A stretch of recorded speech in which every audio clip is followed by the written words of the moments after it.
Bismillah ar-Rahman ar-Rahim, salam alaikum wa rahmatullahi ta'ala wa barakatuh. Toujours que la paix soit avec vous, Inch'Allah, où que vous soyez, qui que vous soyez, bienvenue dans la chaîne où on continue notre petite virée vers l'émotion, vers l'aqida, vers vraiment découvrir quelle est notre capacité à accepter les choses, comment les voir et comment les aborder. Ce n'est pas moi qui vais vous donner la leçon. Non, moi je prends de vous. Disons que moi, je m'écoute parler et j'apprends comme vous, de moi-même. Et parfois je m'étonne. Comment ça se fait? Ben oui.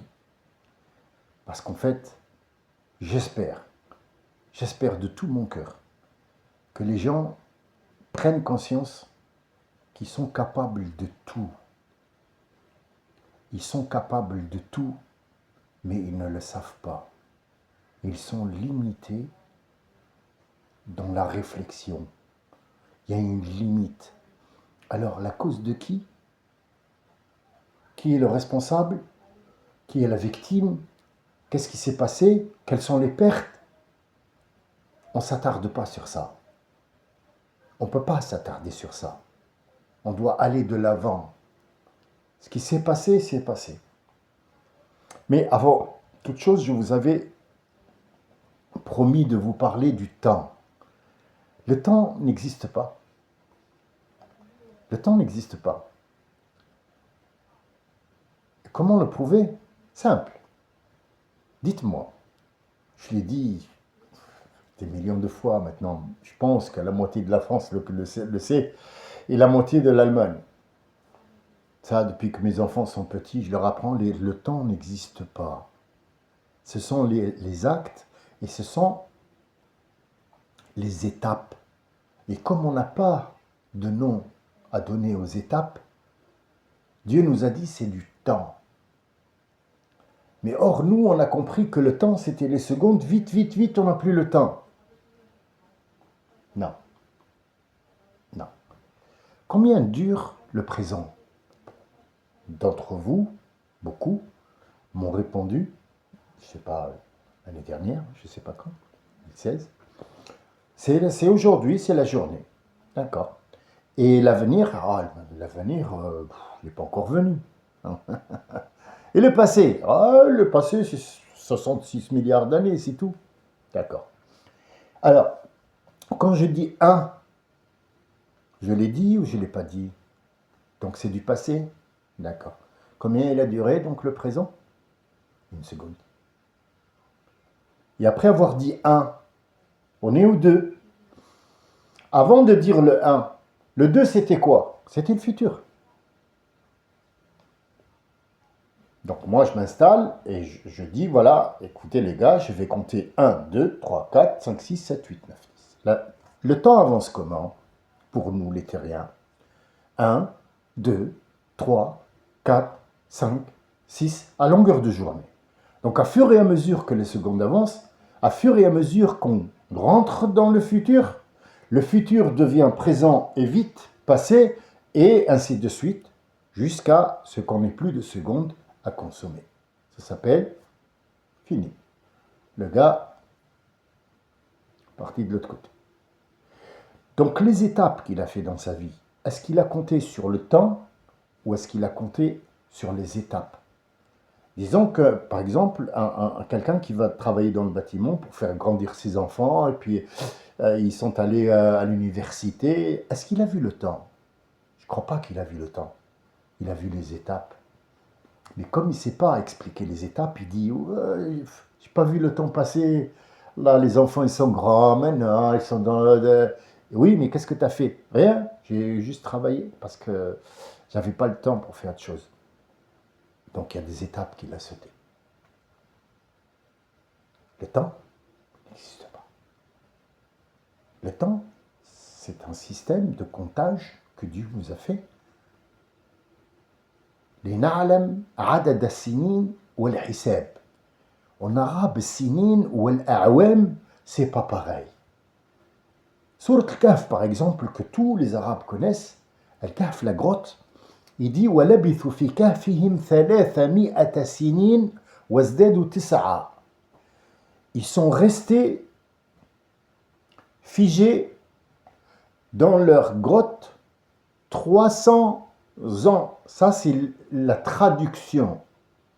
Or, ce n'est pas une année, c'est sanatun.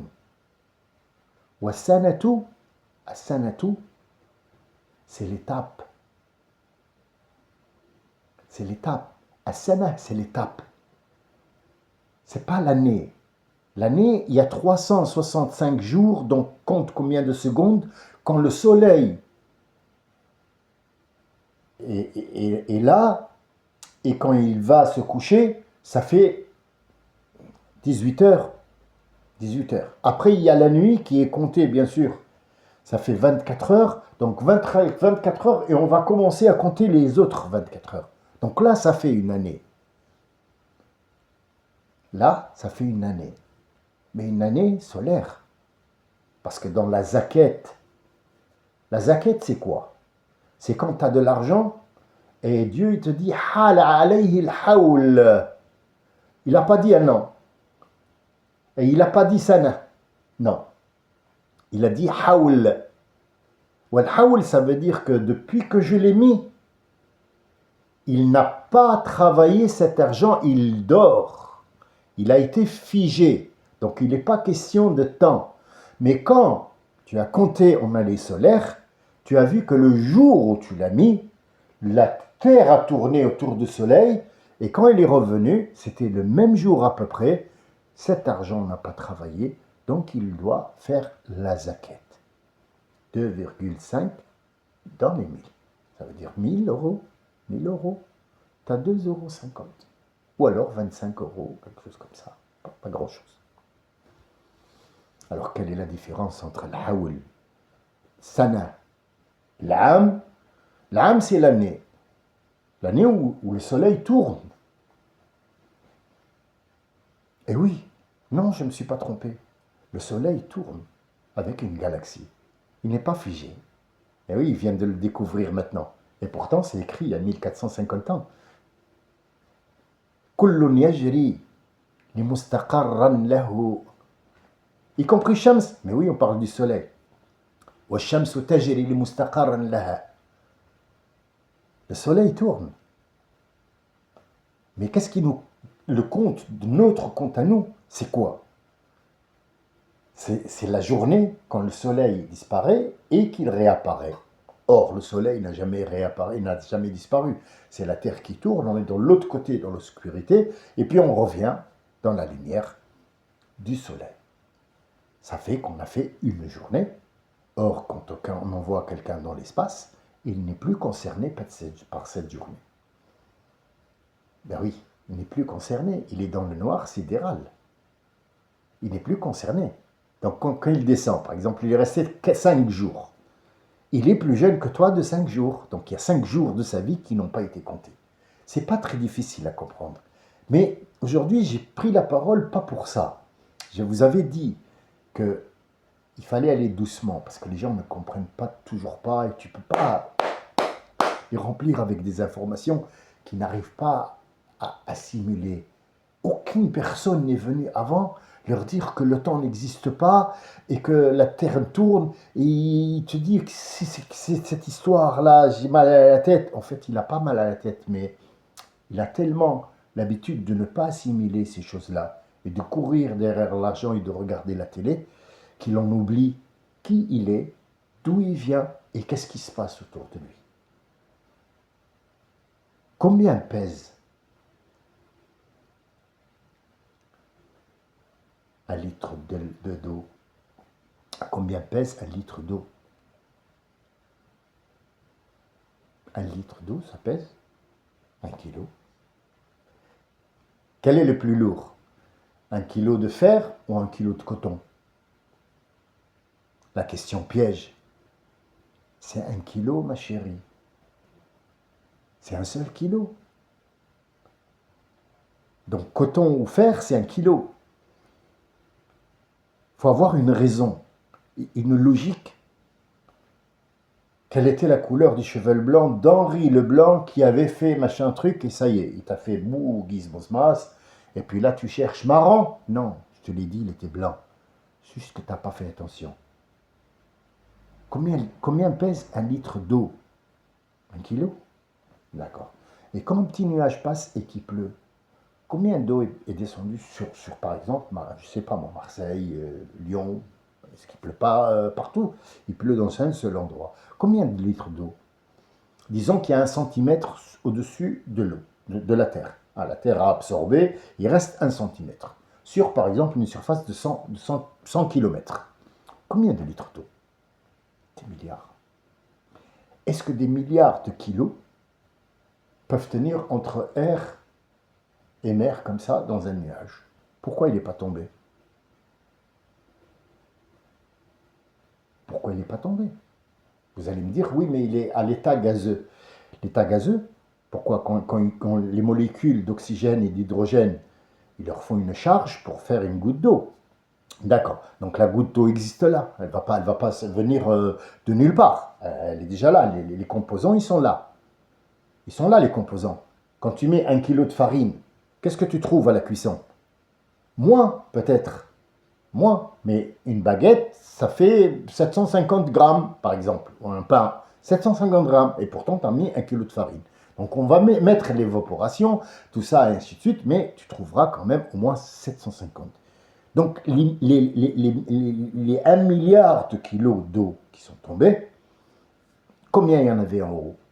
À l'état gazeux ou à l'état moléculaire, comme tu veux. Qui tient ce nuage en haut? Comment il tient? Vous croyez que l'avion décolle parce qu'ils lui ont fait un moteur et qu'il est fort?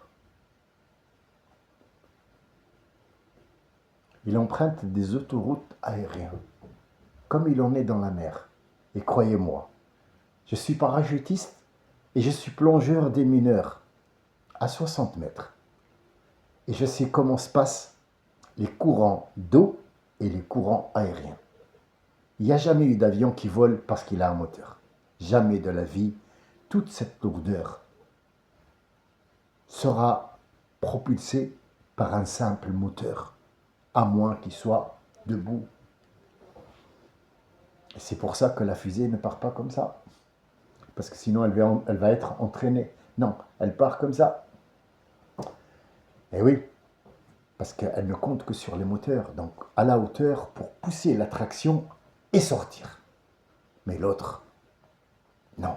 Je vous laisse réfléchir comment un avion ou un oiseau migre de l'Algérie pour aller en Alsace, sans s'arrêter.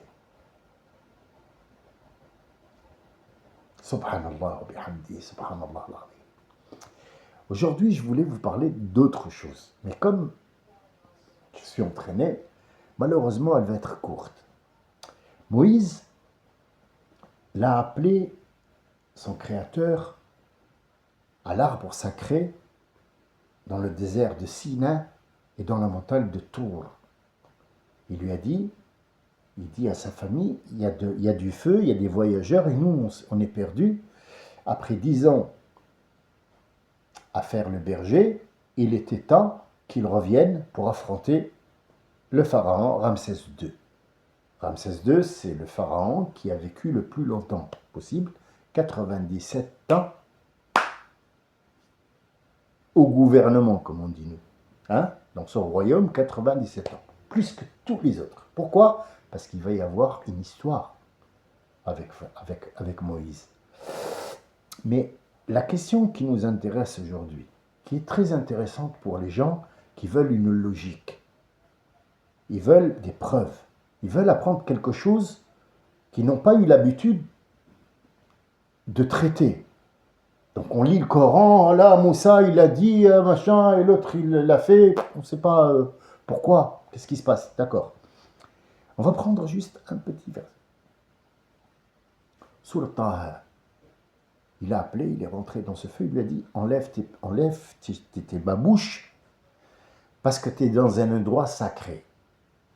Qu'est-ce qui se passe? Pourquoi il enlève ses babouches? Quel est le rapport avec les Na'al, C'est-à-dire, c'est pas nal. Pourquoi on l'appelle nal dans les pieds en arabe littéraire? Ça ressemble à na'natullah alayh. Na'natullah alayh. Ça ressemble à nal. Nal. Nal, c'est l'isolation. Na'natullah alayhi, ça veut dire que Dieu l'isole de nous et de sa miséricorde. C'est ça, nal. Nal, c'est la coupure du lien entre lui et Dieu. Donc il lui a dit, enlève tes chaussures parce que les chaussures t'empêchent d'avoir ce flux, de ce flux avec lequel je vais te parler. Logique, pas logique, c'est à toi de voir. Vrai, pas vrai, c'est à toi de voir aussi. Mais qu'est-ce qu'il lui a demandé? Et est-ce que c'est vraiment une demande et une question? Il lui a dit, Matil kabiyabinika ya Moussa, qu'est-ce que tu as dans la droite?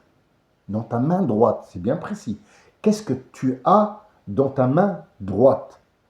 Est-ce que c'est une question? Et si Dieu pose des questions, c'est que ce n'est pas un Dieu, parce qu'il ne connaît pas la réponse. Mais il le met face à lui-même. La réponse doit venir de toi, pas de Dieu. Toi, tu as fait dua, il t'a donné. Mais c'est à toi maintenant de chercher ce qu'il t'a donné, où se trouve ce qu'il t'a donné. C'est pas je dors, ya Rabbi, je suis musulman, vous inquiétez pas, il y a un truc d'or qui va tomber, t'inquiète. Il y a 2 anges qui vont le rapporter, monsieur Ramouni, livraison express, allez, Hubert des musulmans. Non, non, non, ça se passe pas comme ça. Il y avait mon petit qui maintenant a 23 ans, 24 ans, m'avait posé la question, il en avait 4. Il m'a dit, pourquoi papa, t'es pas un héros? J'ai dit, non, je suis pas héros. Il m'a dit, non, papa, héros, héros. J'ai dit, c'est quoi héros? À l'époque, on habitait à Strasbourg. Il m'a dit, un héros comme Superman. Ah, j'ai dit, si. Moi, je suis Super Samy. J'ai des pouvoirs. Il m'a dit, c'est vrai, papa. Et tu voles? J'ai dit, tous les soirs. Eh ouais, le Nord-Africain, qu'est-ce qu'il fait le soir? Il vole. J'ai dit, tous les Nord-Africains, ils volent le soir. Ouais. C'est des super machins. Il m'a dit comme ça avec une cape. J'ai dit non, avec une capuche. Avec une capuche. Je ne vole pas avec une cape, avec une capuche. Parce que il faut bien qu'on soit séparés. Les Américains, Superman, il n'est pas aussi fort que nous. Nous, on a des capuches. Comme ça, quand on vole, il y a quelque chose qui nous tape sur la tête, on a une capuche. C'était la seule réponse que je pouvais donner à un garçon de 4 ans. Pourquoi? Parce qu'il n'a pas la réflexion de faire les trucs. Et depuis, il m'appelle Super Papa. Parce qu'il a grandi, il a compris. Qu'est-ce que tu as dans la main droite? La réponse de Moïse va vous étonner, parce que venant de Moïse, celui qui sait tout, elle n'est pas terrible. Admettons que moi, je prends ça pour une question. Faisons abstraction sur le fait que ce soit un Dieu, mais c'est une question qui m'a été posée. Qu'est-ce que tu as dans la main droite? La réponse est un bâton. Mais lui, c'est pas ce qu'il a dit. Et c'est pour ça que Dieu l'a mis face à lui. Il a dit, c'est mon bâton.